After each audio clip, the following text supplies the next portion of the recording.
देवेंद्र पराशर हमारे साथ लाइव जुड़ गए हैं। देवेंद्र, नए शिक्षा मंत्री का प्रभार अब प्रहलाद जोशी को दे दिया गया।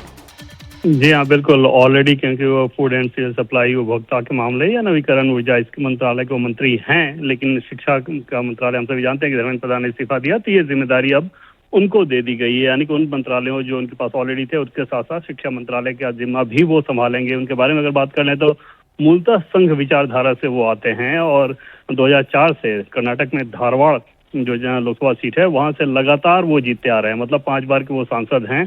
केंद्र में मंत्री के तौर पर अभी जो मंत्रालय है उनके पास तो है ही। इससे पहले संसदीय मंत्री, कोयला मंत्री, इस तरह के मंत्रालय में अलग अलग जिम्मेदारी वो संभाल चुके हैं और उस लिहाज से बहुत शांत प्रवृत्ति के व्यक्ति माने जाते हैं। आराम से काम करने वाले नेता के तौर पर जाने जाते हैं। बहुत ज्यादा कन्फ्रंटेशन नहीं चाहते हैं और उस लिहाज से ऐसे समय में उनके ऊपर एक बड़ी जिम्मेदारी दी गई है जब शिक्षा मंत्रालय को लेकर विपक्ष हो या फिर स्टूडेंट्स का प्रोटेस्ट इतना ज्यादा निशाने पर रहा था। जाहिर तौर पर उनके सामने एक बड़ी चुनौती, बड़ी जिम्मेदारी होगी।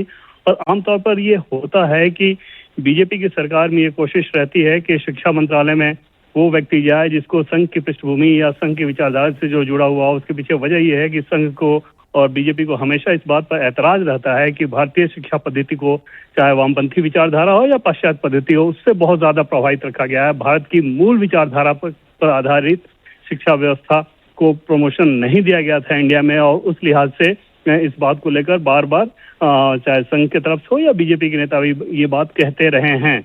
आज भी आपने सुना होगा कि राहुल गांधी किस प्रकार से अटैक कर रहे थे संघ पर।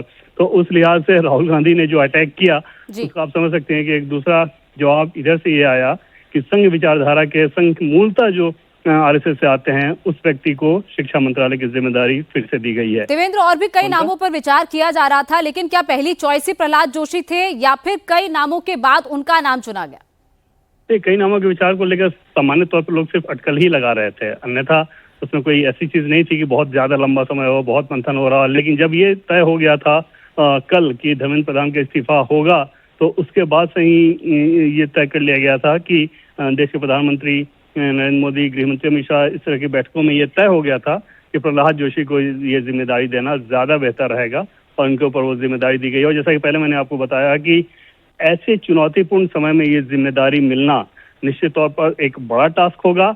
आगे अगर कैबिनेट रिसफल होता है तो फिर उस समय देखने वाली बात रहेगी कि क्या ये मंत्रालय उनके पास ही रहता है या फिर उसके लिए कोई नया चेहरा लेकर आ जाता है या किसी और को दी जाती है। वो तो सारी बातें बाद की। फिलहाल ये अतिरिक्त जिम्मेदारी दे दी गई है प्रहलाद जोशी के पास, वो शिक्षा मंत्री के तौर पर काम करना शुरू कर देंगे। देवेंद्र, प्रहलाद जोशी के सामने कई बड़ी चुनौतियां हैं। सबसे पहले तो एनटीए में जिस तरीके से रिफॉर्म्स की बात हो रही है, एनटीए में भी कई भर्तियां शुरू हो गई हैं। इसके साथ साथ जो नया कानून लाया जा रहा है, तो ये तमाम चुनौतियां उनके सामने हैं। कैसे आगे के जो पेपर होंगे वो बिना लीक के हो जाए, वो पेपर सही तरीके से छात्र दे पाए, ये सारे इंतजाम भी आगे किए जा रहे हैं। तो कैसे कैसे रिफॉर्म्स पर को लेकर जिम्मेदारी अब प्रहलाद जोशी पर है? ये कानून में जो संशोधन किया जा रहा है वो तो डीओपीटी यानी कि डिपार्टमेंट ऑफ पर्सनल ट्रेनिंग, जिसके मंत्री डॉक्टर जितेंद्र सिंह हैं, उनके ऊपर है। बिल भी वही पेश करेंगे, तो वो जिम्मेदारी तो उस मंत्रालय का है और पार्लियामेंट तो पास हो ही जाएगा। बिल ऑलरेडी तैयार हो चुका है। लेकिन प्रहलाद जोशी के हिसाब से अगर बात करें तो एक बड़ा चैलेंज ये रहेगा कि अब जो एग्जाम की व्यवस्था हो वो एनटीए का स्ट्रक्चरल चेंजेस इस प्रकार से किया जाए ताकि ऐसी समस्या दोबारा ना आए और न सिर्फ नीट के एग्जाम में या आईआईटी जेईई जैसे एग्जाम में, बल्कि केंद्रीय स्तर पर जो भी एग्जाम कराया जाता है, एनटीए कम से कम 15-16 एग्जाम कंडक्ट कराता है, उनमें किसी में भी समस्या न आए। हालांकि ज्यादा जो बड़े एग्जाम होते हैं उस हिसाब से नीट, जो कि सबसे ज्यादा छात्रों की संख्या के हिसाब से सबसे बड़ा एग्जाम है, उसके बाद आईआईटी जेईई की बात कर लें या यूजीसी की बात कर लें, तो इन तमाम एग्जाम्स के ऊपर उसको फुल प्रूफ बनाया जा सके, वो एक बड़ी जिम्मेदारी जरूर रहेगी।